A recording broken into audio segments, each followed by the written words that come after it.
Hello friends, today in this video I will show you how to break a page in MS Word. So this is very easy and simple method to break a page in MS Word. So very easy and quick way you can break a page in MS Word. So firstly you need to click on insert. You see this insert tab, just click on it.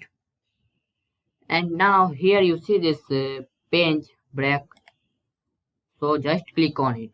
So you see this page will be break.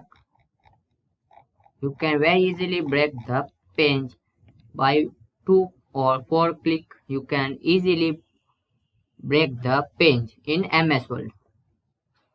I will show you. Firstly click on insert and just click on page break.